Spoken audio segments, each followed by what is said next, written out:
Hey, listeners, what's going on? This is your man, Jason Myles with Real Estate 360, and I am here with my man, my ace boom boom, Captain Steve Condon. What's up, Steve? Oh man, I got a promotion.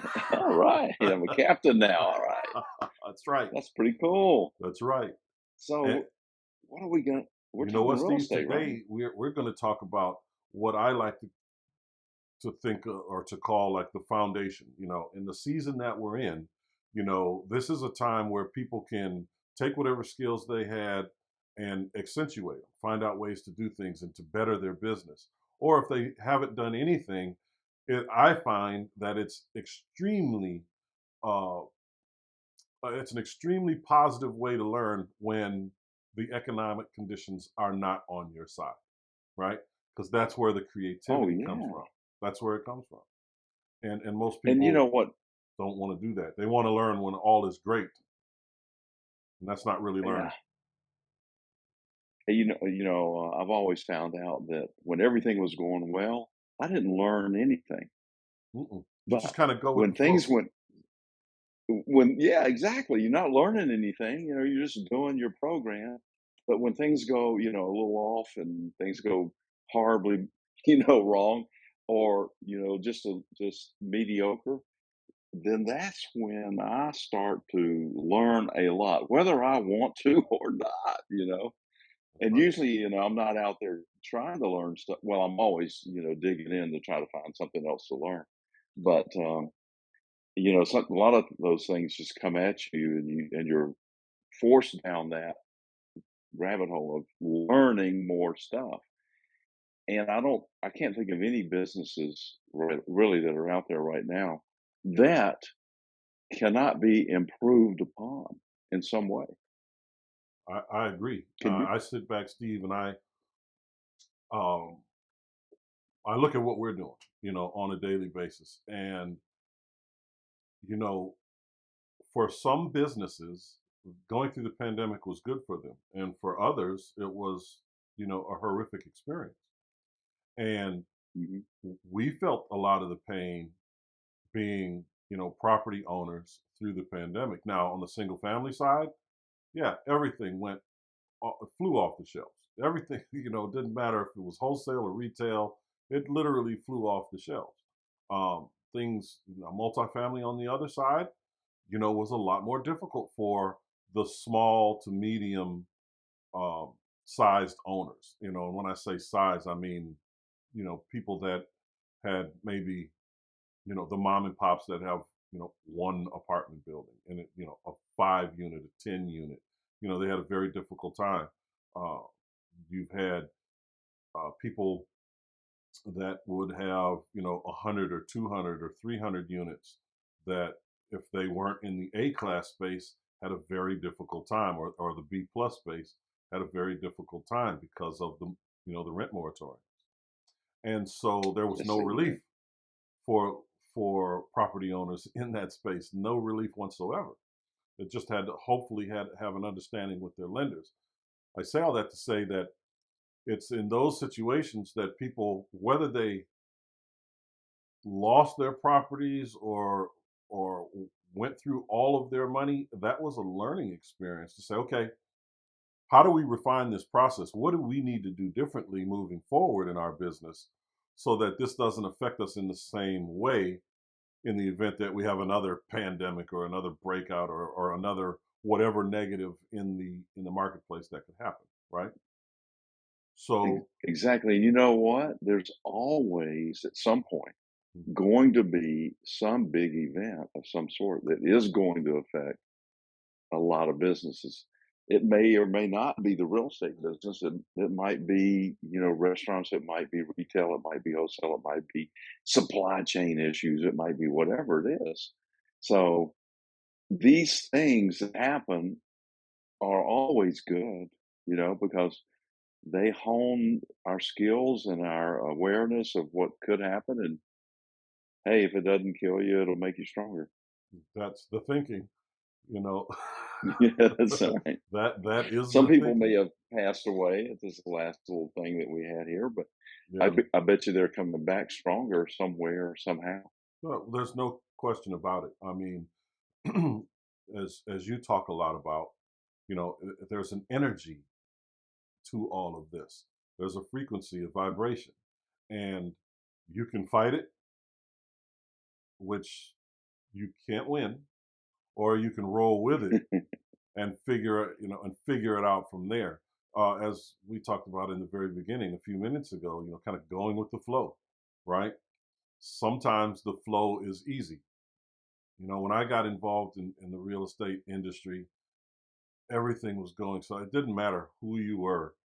It, everyone was able to make money in real estate. And I hesitate to call all those people investors, by the way, but people, almost anyone between probably 96 and really since I'd say maybe 2001 and 2007, anybody could have made money in real estate. Anybody could have made, but when we had that It, shakeout, the cream always rises to the top, right?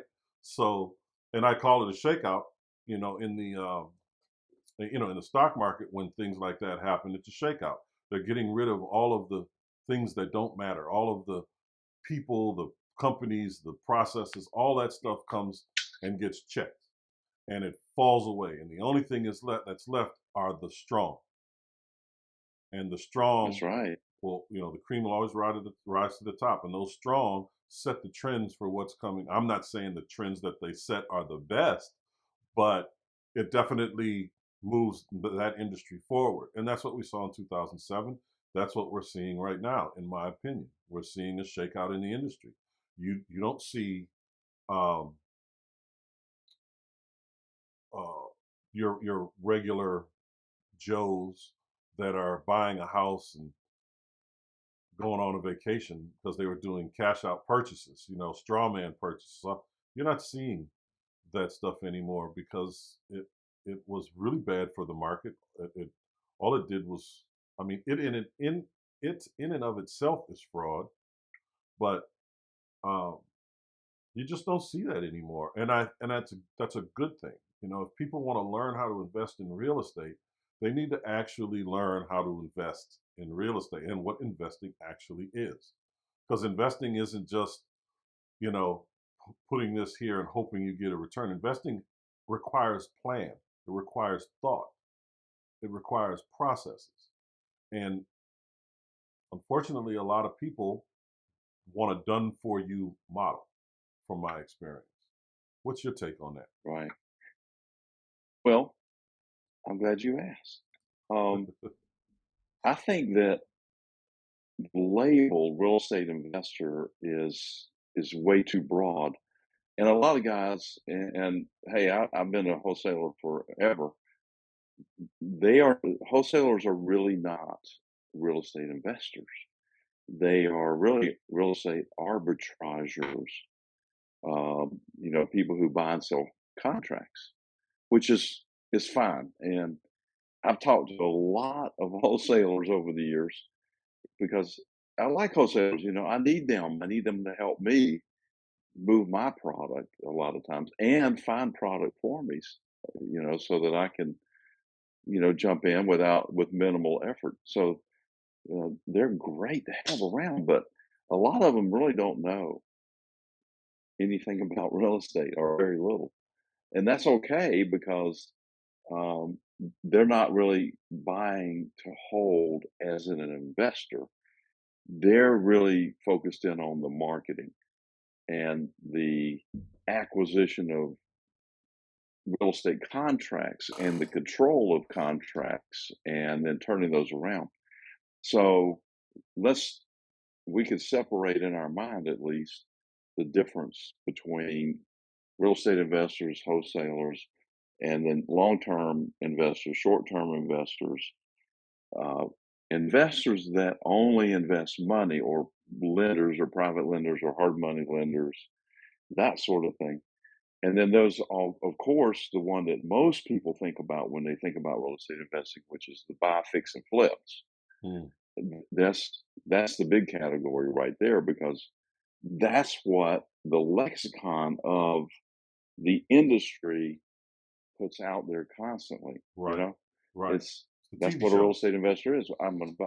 Yeah, of course, the DIY, Yeah, but do it yourself. ironically, that's the sector that is being, or there are local municipalities around the country that are focusing in on that sector, trying to reduce it. For if you listen to this show, you're familiar with me talking about what they're at least attempting to do in California.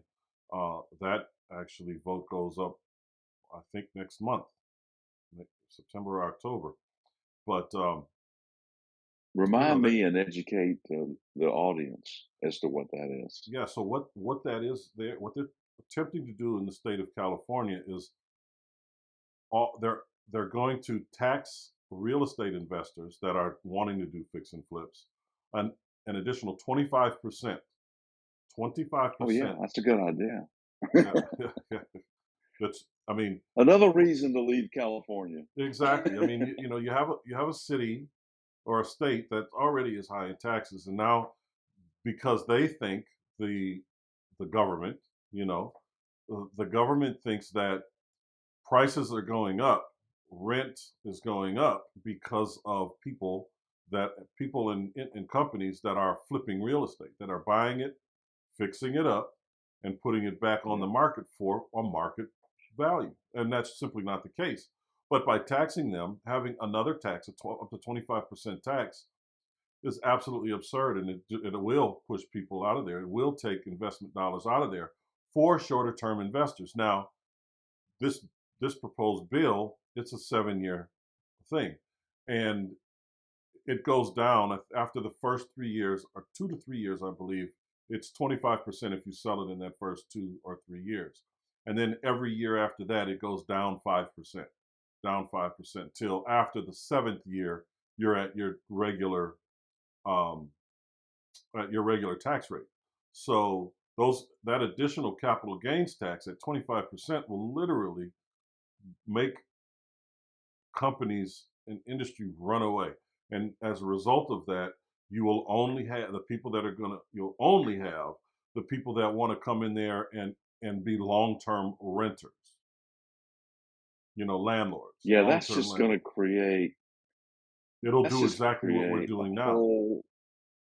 It'll Yes, create more of what we're seeing now. It will create higher rents because people won't be able yeah, to afford. We have a client right now, Steve, right now that is dying to do this deal in North Hollywood, right? He is from Georgia, this investor, but he spends a lot of time in California. And the asking price, it's in North Hollywood. The asking price is 1.1 million. It needs 200,000 to renovate it, and it'll sell between 1.6 and 1.8 on the open market today. It's 2,600 yeah, square feet on a busy street, by the way. I mean, sure. it's absurd. It's absolutely absurd. And you're not going to get in California the high end at 1.8 million today. I mean, values there are coming down rapidly, you know. So he's probably not going to make anything. I mean, if he got it sold at 1.5 or 1.6, and this is the rationale that some of these folks have. He believes that owning property and flipping property in California is some kind of notch on his belt. But if you took that exact same investment, in this case up to $1.3 million, and brought it to Georgia, a place that's way more stable and values are way, way lower. Not even just here, you know, um, North Florida, Central Florida, the Carolinas, um, Nashville, Tennessee, and the surrounding areas there are great places uh, to actually, make these things happen. Great places to make them happen. And so, you know, just explaining to him, we can bring that money over to the southeast. There are so many other opportunities. I mean, the potential for him to make maybe 60,000 on that deal over there. I mean, you think about it. If he was at best case scenario was able to get 1.6 for that property, he's 1.3 in it, not counting holding cost and closing cost, or points for that matter, not counting that. Then there's so immediately you're looking at maybe 300,000 there, less those fees. And even if you got a loan at 2 points, 2 points on one on roughly $1 million. That's 20 grand. Closing costs are going to be at least 10 grand, at least, right? So that's 30,000. And then if you sold it for 1.6, it's going to cost 6% to sell it. So that's what, 60, 90, that's another 100 and change, right? Maybe 110 grand. Yeah. It's $140,000. And whatever the cost to hold that property. I mean, even if he got a loan today at 8%, which he wouldn't, he'd probably be somewhere between 10 and 11, maybe 12, and with the Yeah. interest rates having gone up like they are. But giving the benefit of the doubt, saying he'd get it at 10. That's if it took him, and it would take him about 6 months to do that renovation over there. And it would probably take him 6 months from now, probably 2 to 3 months to sell it. That's another, let's see, if it was a 10% loan on $1 million, that's $100,000. That's another 75 to $80,000 in holding right there. So we said he was at 140 or 150 plus the 80,000. That's 230. There's a $300 cushion. That's a lot of money to put up to make $70,000 over a 6 to 9 month period of time. It's too much. I mean, we could over here, we could do. I'm running a little program right now for single families and duplexes and triplexes and stuff like that. And with that kind of money, we could buy 5 or 6 houses uh, that are off market. That's the key thing, off market in pretty good shape, and just turn around and resell them and make $20,000 to $30,000 on each house. And do that in, well, I've done one in as little as a week, and then, but let's say an average of 60 days. So you could turn that 1 million 6 times, Mhm.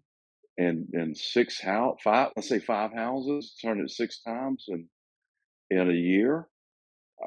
Do the math on that. It's going to be more than 60,000. I can tell you that, Yeah, and the risk will be significantly smaller because you get a chance to spread them all out all over absolutely. the place. And then you're buying under market, and you're in a market where it's basically still, thank goodness, investor business oriented and friendly Hmm. for the most part. And it's creeping in where it's getting more and more difficult. But hey, this is still Georgia, so we're good. Yeah. And the values are reasonable. People are still buying. So I Hmm. mean, I can't could I could go on, but Yeah, but you it's get just, the idea. trying to make people understand, because you can't make anybody understand anything. And that's the value of having, uh, a coach or a mentor that you trust. Because, listen, you might make 60 or 70,000 on that deal over there. And for a lot of people, that's like, hey, that's more than people make um, in a year in a lot of places, which is absolutely true. But Mhm. if we did like you said, and we spread it out over 5 or 6 deals, you might not make 60 or 70,000 on each deal. You may only make 40,000 on each deal, but you've got 5 or 6 deals.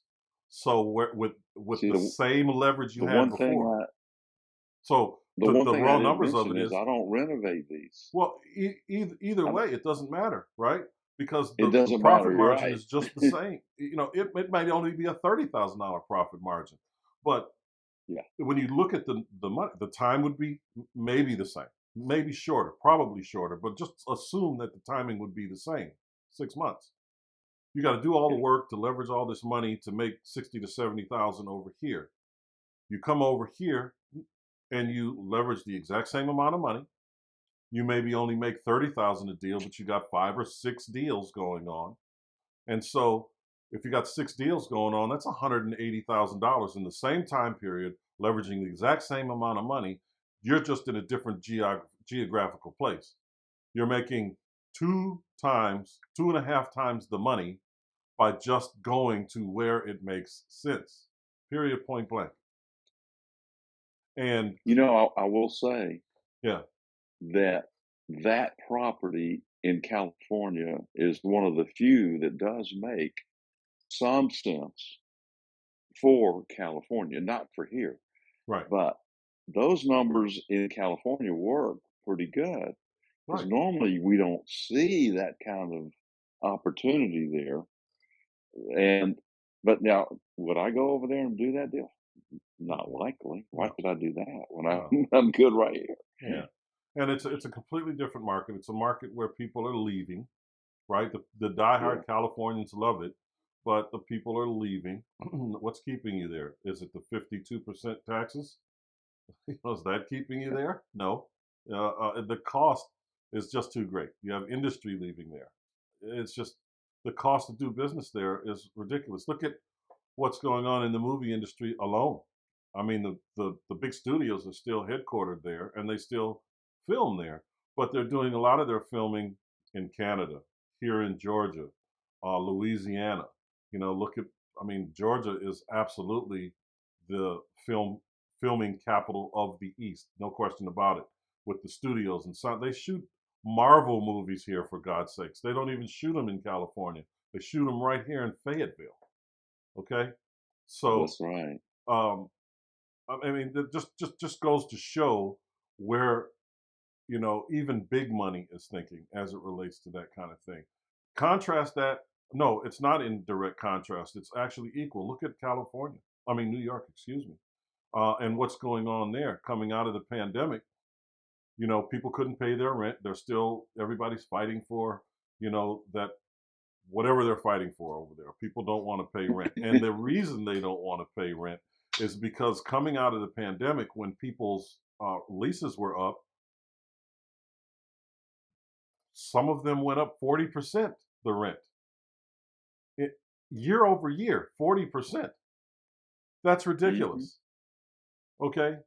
Do you know what it takes for you to qualify for a rental property in New York, in the main five boroughs in particular, in Brooklyn and Manhattan? We'll focus on those because those are the most expensive. I would guess you have to bring two uh, solid gold bullion bars Pretty and put much, those down as a deposit. pretty I much. You don't have to know. make 40 times the rent. I'll put a 40 link times. into. There was a report Wow. that I was watching. I think it was NBC or ABC. I'll put a link. Let me jot that down. Link to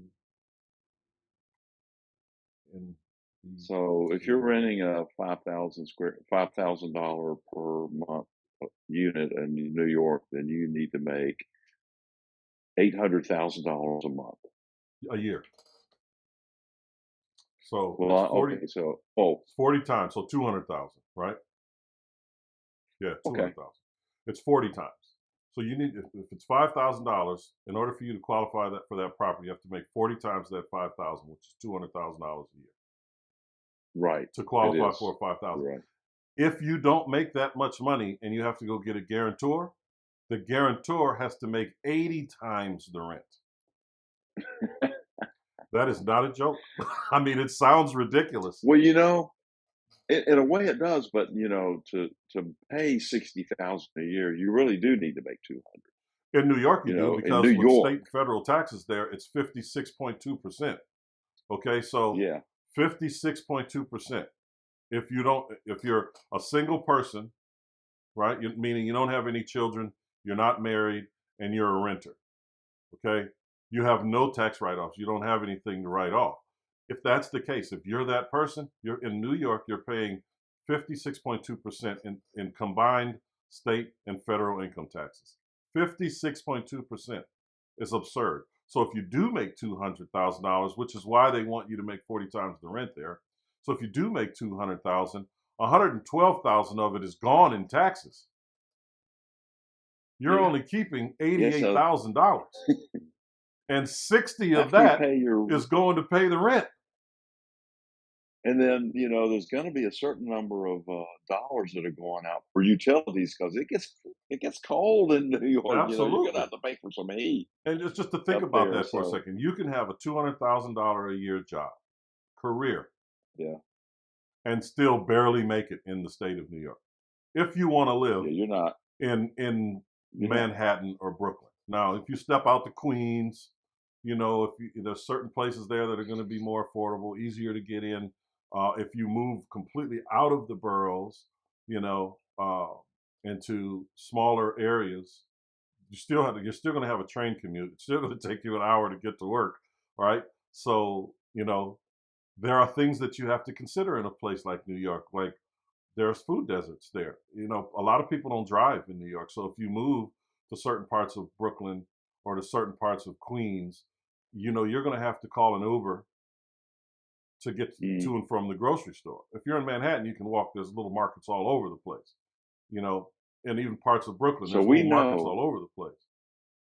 But big so time we know grocery that New shopping, York, not going to do it. yeah, we know that New York and California are probably the places we don't want to go.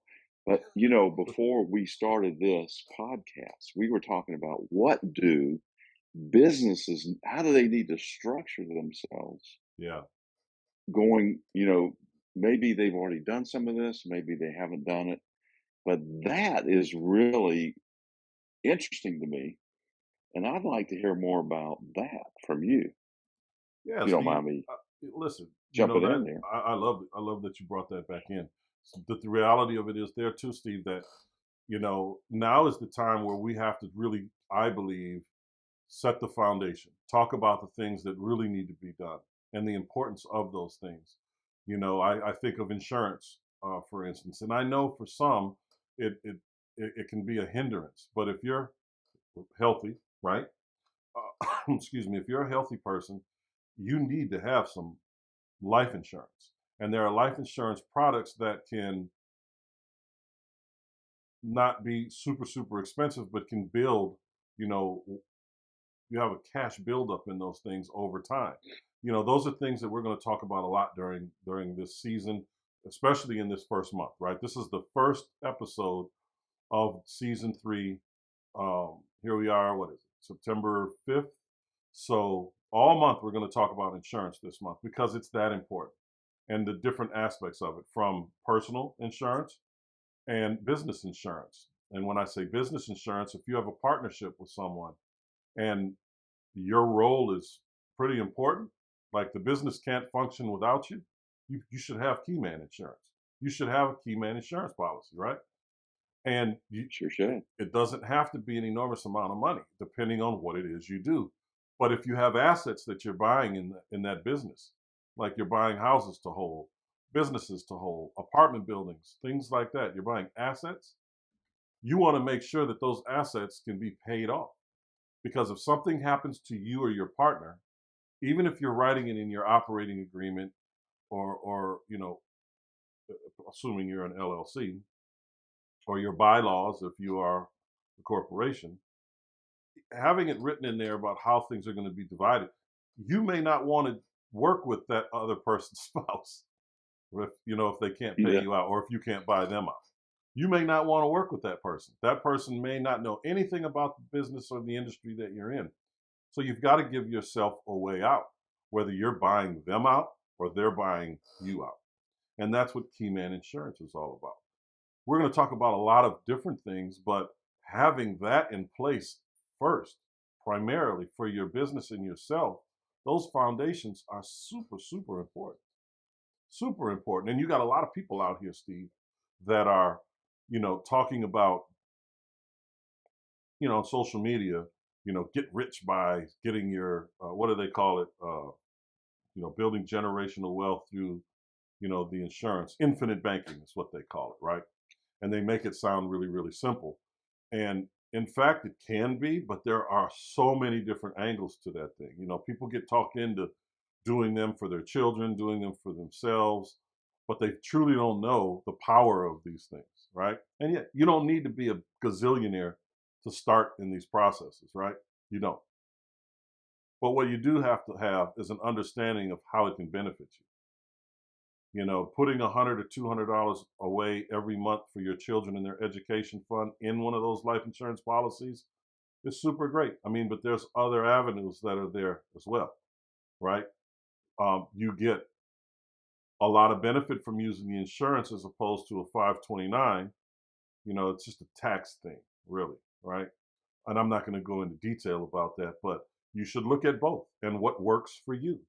Maybe you got a what is it? Is it Goobers? What is that baby food? Gerbers? Gerbers. Maybe you have Oh, Gerber, yeah. Gerber's life insurance policies with your children, right? Because they're big on that for the children. Maybe you have that and you don't want to do the other thing and you want to focus on the 529 because it gives you a tax benefit, for the education fund from them. Maybe you make a bunch of money and you've got that education fund and you want to couple it with these other larger insurance policies that are generating money, right? But then there's trusts that you can incorporate into that. There's after care, that you can put into that. There's policies that you can get in the event that you're not dead, but you're incapacitated from working. You're losing income because you can't go to work. There's insurance that you can have for that. You know, these are things that you really have to look at, and you have to talk to a super professional about those things. But those are building blocks of a business. Those are the things that solidify your business and your financial security over time.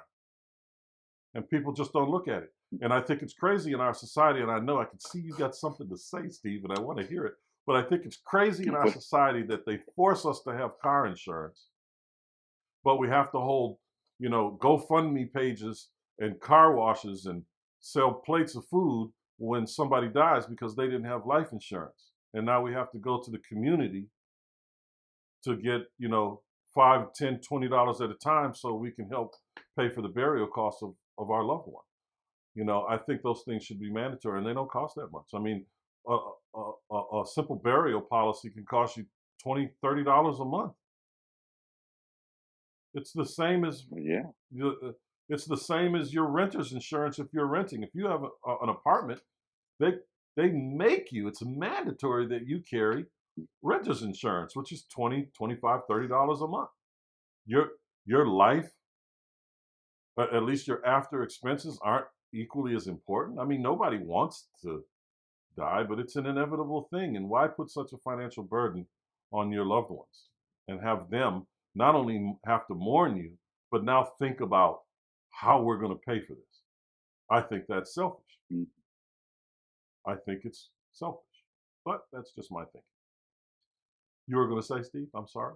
I'll get off my soapbox. Well, that's all right. This is your box, your soapbox. So these things you're talking about in the insurance is the key man and the unlimited banking are you didn't call it that, but it's family banking, personal banking, private banking, a lot of different names for it with the insurance Right. base of it. These are all great, but then even backing up from there, and you mentioned it, how are you set up with your business itself? Are you a sole proprietorship? Probably not a good idea. Hmm. LLC, you probably should be an LLC or an S corporation or maybe a C corporation, depending. And these are all things that are unique and special for every individual. Right. It's not a one size fits all kind of a thing. We all have different goals, objectives, assets, relationships that we need to think of. Um, Situations, circumstances are all about. So when people ask me about, well, what are you doing for this and that and the other? I say it doesn't matter what I'm doing. It only matters, what's going on in your life and how do you handle that over there for yourself. And we're, I know you're going to cover a lot of this in the Real Estate 360 program and the podcast and the information that you put out, which is fantastic, by the way. Thank And you. thank you for that. Thank you. So that's all I wanted to say was just kind of backing up a little bit into the foundational part of setting up your But business. also part of that foundation, Steve, and it's something you've been doing for a long time. It's something that I think all of us are at least a little familiar with. I mean, and that's understanding, having the ability to step back from a thing, right? Having an understanding about a universal vibration. Uh, you can Mm. obviously explain it better than me, but up to very recently, I'd say what, the last couple of months, 2 or 3 months. Uh, my experience with it was The Secret, the movie and the book. That was it, right? And that was my level of understanding. But in working with you and talking with you and doing a lot of the research that I've been doing as I'm working with you, these things are so profound. And if you incorporate them into your life, even when things aren't going the way you want them to go, it puts you in a place of peace, which is where you need to My be. question is, Yeah. my question is, does everything always go the way you want it to go? Or is it more like hardly anything goes exactly the way I want it to go? Hmm. That's It's pretty like much it right there. most of the time, and I love like Stargate, I like sci-fi. And so Colonel Jack O'Neill always says, if you don't have a plan B, you don't have a plan, Mm. which means plan A isn't going to work. Just get ready for that. Yeah. And you don't have to have a plan B, but you just have to be able to pivot. That's all. Right. Just pivot. So what do you You know. call it? I mean, you know, you have a book, you have a platform. It's about belief, and you talk about these things. You talk about. To me, it kind of centers you. I mean, can you kind of Yeah. elaborate a little bit on that? I don't want to butcher it. Well, and I don't want to take over your podcast No, either. no, I don't. But It's not that, but it's the processes that are associated. Well, the processes that you teach, the thought patterns, yeah, or just being able to manifest a feeling, not even people and things, which is all right. the same, but just that process there, having an understanding of that in your life when things get hectic, because they're always hectic, and it's I know our perception of it, it's how we're perceiving it, and that how we perceive it is a reflection of what's going on within us. But we get to dictate what goes on within us, and that is where the Exactly. power is. Well, here's what most people get a little mixed up, and it's so easy to get mixed up with this because, as Einstein said, everything that we see is an illusion, albeit a very persistent one. So it's easy to get caught up in the illusion. So what matters is how do we react to the illusion? Mm, And so, how do we manifest? So we manifest by thinking, the feeling, and it shows up. But we don't know that. Most people don't know that. So what they do is they look out there and they see all this stuff and they focus in on things that they don't like and they try to fix them. Well, you can't do that. You can't fix a problem. It's like, oh, my hair's all messed up. And you're looking in the mirror right there. You're saying, oh, let me try to fix my hair in this mirror. Well, that's ridiculous. hmm You have to fix your hair right here, right there, right? And then it reflects back. So where people get mixed up is they look out there, they react, and they don't exercise their responsibility. Now, I don't mean responsibility and as a way most people think about it. It's your ability to respond, mm, response mm, ability. So you exercise your response ability to look at things that show up you don't like. You say, "Oh, I don't like that," or "Oh, look, there's that thing again. Oh, look at that. How about that?" And then you kind of laugh at it, and then you say, "Okay, reflection. What do I want? Boom, I'm over here on this." And then so you're in here now. You're fixing your hair in here, and you're saying, "Oh, what I really want is not that. It's this. This is what hmm I want right hmm there. This feels way better." And now you're feeling better. And guess what? Now your feeling and your thought manifest. Now you're on a roll. That's Steve, it. that you said a couple things that really resonated with me there, and because I can see it not only in my own life, but as I look at other people in other situations. The analogy of looking at your reflection in the mirror and saying, "Oh, my hair's messed up," and reaching into the illusion to try to fix it. You Yeah. can't fix the illusion. Right. You have to. It has to start from within. That you got to fix it right here. I like that, and I really, really like that responsibility. Mhm. That was clever. You know, That and the reason you was can't clever. fix anything, and this is a whole nother rabbit hole. There's no such thing as time. So, that's some of the stuff that I cover in it is about belief platform and training. And if there's no time, then everything exists. So everything exists. So if what you're seeing, it exists. There's nothing you can't fix it. Yeah. How can you fix something that is already here? You So know what I'm going to looking do? out there, you're just looking at the past. That's it. Know I'm what going you're to put gonna a do. link into your free manifesting partners program. Okay. So for all you guys Okay. that are listening, there's a free program that Steve has. It's a 3-day program called, we call it the MPP program, or the Manifesting Partners program. And it's to manifest partners, but really it's applicable to pretty much anything you want to manifest. It's the beginning. It's a very basic building block, but I think that it's important for people to kind of go through. And if you want more, Steve can work with you to train you there. But is it okay, Steve, if I give them that program? Absolutely. I'm Yeah. going to put a link in You there. can give it to them. Yeah, I'm going to put a link in the Yes, description. do Yeah, it. I'm going to put a link in the description. So, and it's free, guys. It's free. He's giving this away for free. So, I want to thank you for that, Steve. And you know what, guys?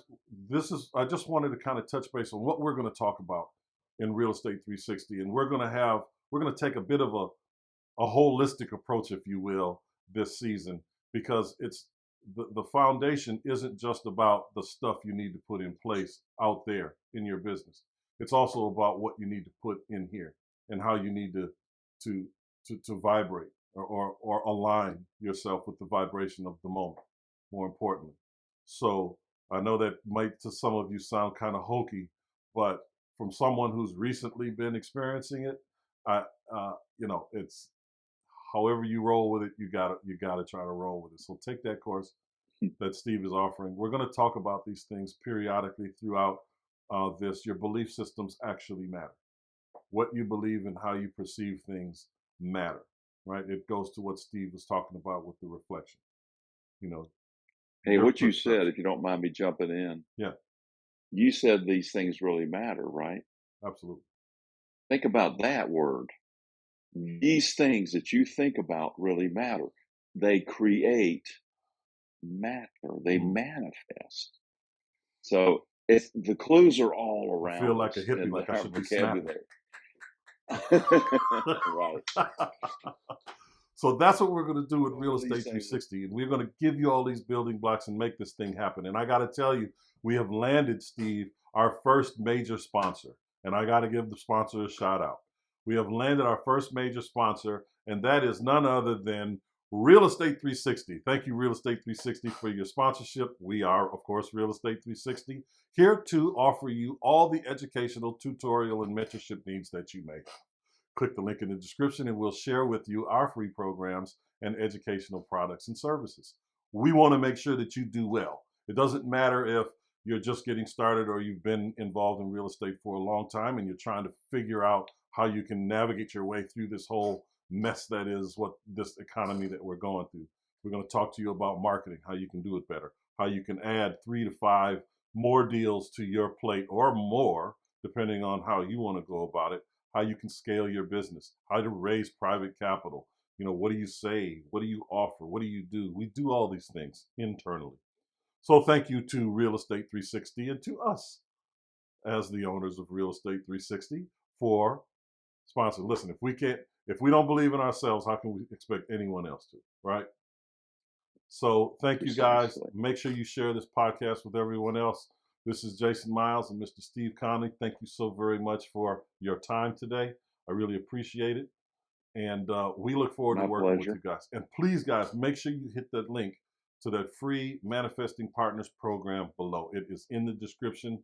You're going to love it. You get a video every day, so you have time to process it and implement it in your life. And they're not crazy long, hour-long videos. These are things that you can literally put in place within minutes, and start to change the way you think, feel, and see the world from within. This is your man Jason Myles for Real Estate 360, and Steve Conley for Real Estate 360 / It's About Belief. And we'll see you guys next week. Thank you so very much. Peace.